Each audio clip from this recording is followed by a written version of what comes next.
Greetings and welcome. Welcome to Wake, Arise, and Triumph Ministries, a Christian Bible teaching ministry. I am your host and Bible teacher, prophetic voice, Dr. David R. Wood. We're going to be talking today. I'm going to be talking today about Melchizedek. What about Melchizedek? Part 7. First, let me ask you a question. Just what restored all things? Just what restored all things? Well, our subtitle today is All Things Are Becoming New. It's Saturday, April 11th, 2026. Again, greetings and welcome back to this Bible study of the character of Melchizedek. And I'll be spending quite a bit of time on this character because this is a very rich scripture. And we've not even gotten to the book of Hebrews yet. The prior teachings, I believe, have established that Melchizedek was a human historical person like all others, just like you and I will be one of these days, who was a type and shadow of the true king, priest, righteous one, and Prince of Peace. Uh, Before I move on, I will remind you to stay tuned to the very end. The Lord brought you here, stay here, as I say. And don't forget to give us a thumbs up. If you haven't done it already, subscribe to the platform that you're watching this on. Go to the website, see what we're about, and come on board as a financial partner. Visit the shop, look at the books, order today from Amazon.com or directly from us. And don't forget there are digital downloads that are inexpensive, $5 digital download, and that's a real bargain. uh, Real value, I should say. And these things help us to get this word out to more and more people, as well as partner with foreign missions and support other ministries. And also subscribe to the email so that you're notified every time that we have something new coming out. Now, let's go ahead and go to our primary Bible text, Genesis chapter 14, verses 16 through 18, King James.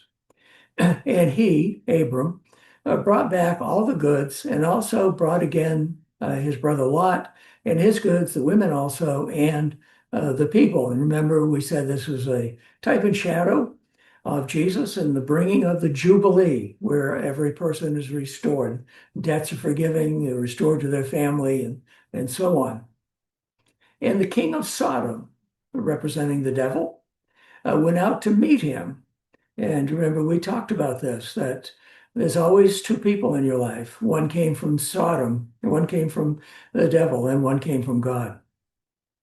And the king of Sodom went out to meet him from his return from the slaughter of Chedorlaomer, and the kings that were with him in the valley of Shaveh, which is the king's dale.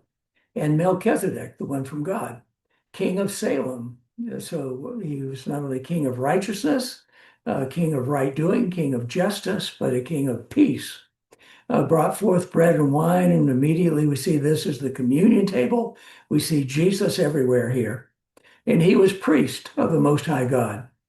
I'll again focus on verse 18 and the communion table. 18 is the number of bondage in biblical numerology. It is such a wonderful book. And of course, we're set free from that by the communion. Well, what Jesus did, represented on the communion table.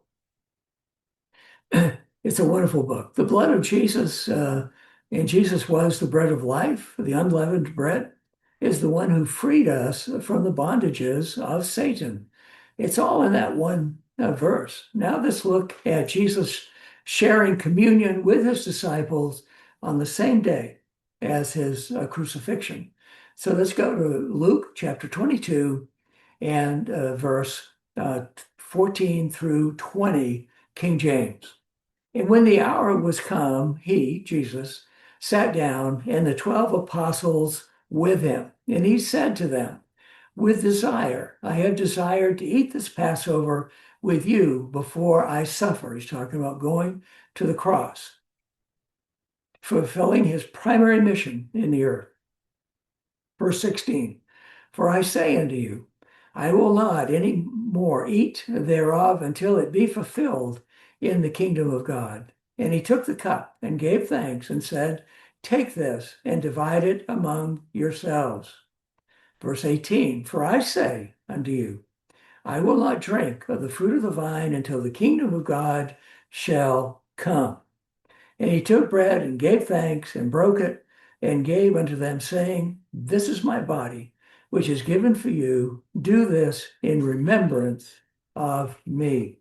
Verse 20, likewise, also the cup after supper, saying, this cup, the blood, is the New Testament in my blood, which is shed for you.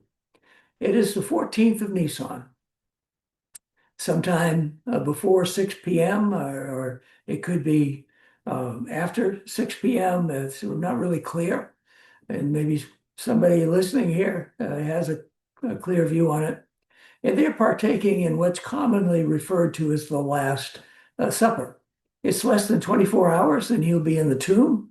His body will be. They are there for the, quote, traditional Passover observance and meal. It seems that the disciples/apostles were not really aware that he was indeed the Passover lamb.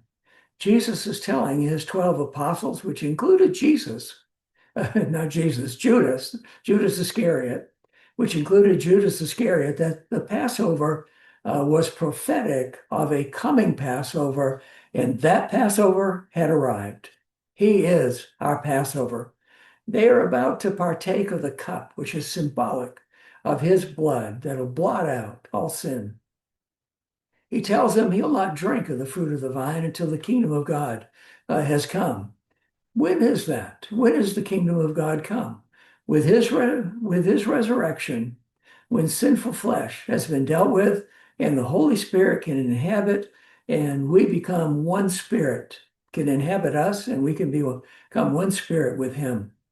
In verse 19, he breaks the bread, symbolic of his body being broken. His body is broken so that ours need not be. Now let's focus on verse 20 of Luke 22. By the way, the number 22 in Scripture is the number of light or revelation. Isn't this great? 20 is the number of redemption. We get light on redemption. Those who will see are redeemed from darkness to light. Notice exactly what Jesus says, 22 and 20. Likewise, also the cup after supper, saying, red letters, this cup, or what's in this cup, what's in this cup, what this represents, the blood, is the New Testament. That is the New Testament in my blood, which is shed for you. Jesus said that his blood shed for us was the New Testament. His blood is eternal. It does not have to be shed year to year as before the innocent animals. We'll talk more about this in coming teachings. That blood, his blood, ratified and reestablished God's original intent for mankind. And by the way, shortly I'm going to be, I'll be teaching out of the first book I published, Awake, Arise, and Triumph, God's Original Intent. And we'll be going through that book. And I think that'll be, because it's very important that we know God's original intent. When you want to know the will of God, go back and find it in God's original intent. Don't look at it in our present culture. What did God originally intend for his creation? Well, anyway, that blood, the blood of Jesus, ratified and reestablished God's original intent for mankind. However, there's one caveat. The law of sin and death has been removed. The plan of God is moving forward in mercy and compassion towards mankind before the final judgment to remove all sin, hell, and evil spirits. Well, that's it for today. I hope you're getting something out of this study, Melchizedek.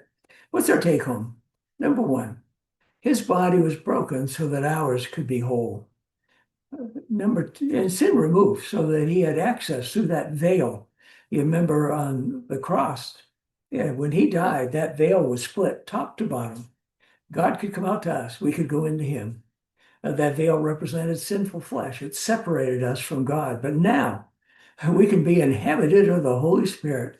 For Jesus took our sin in his body on the cross, that we could live to righteousness. Isn't that wonderful? Take home number two. The blood of Jesus shed for mankind is the New Testament, the authentication.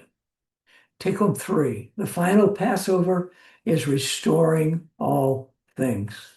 Well, Lord willing, I'll resume right here tomorrow. I want to remind you that change requires change. Isn't that something? That you actually got to change something to get a change in your life. And that change starts with what you believe, what you think, and what you think that you believe. Your thought life that you truly believe, not some of the idle words that come out of our mouths. Well, again, thank you for watching. Share this as widely as possible. Visit the website and come on board as a financial partner. Go to the shop, look at the books, order today, either from us or from Amazon.com. Don't forget there are digital downloads of some of the books, and there'll be more in coming, I'm going to say days, but it'll probably be weeks or months. And don't forget to subscribe to the emails so that you can be notified every time we have something new coming out. We need to be getting this word out to more and more people. We need to be and your partnership and purchase of the books goes a long ways in that. And we need to be coming alongside more foreign missions. We're currently partnered with Light the World Children Ministry in Masaka, Uganda, led by Brother Gideon, 65 orphans, 8 widows, and they're doing some wonderful, wonderful things there. Uh, just as Jesus said, you don't need, when he got up to read out of the scroll of Isaiah and Luke 4, he said, you don't need to be poor no more. That's a wood paraphrase, but that's what it says. The first thing out of his mouth was to preach good news to the poor. And when you look up that word poor, it's not talking about spiritual poverty, although he came to get rid of that. He's talking about physical abundance, not just enough, right here in the earth. It's needed for the kingdom. And we need to come alongside more pastors that are disgusted and discouraged. So let's get about it. The Lord bless you and keep you. We love you. The Lord loves you. There's nothing you can do about either one.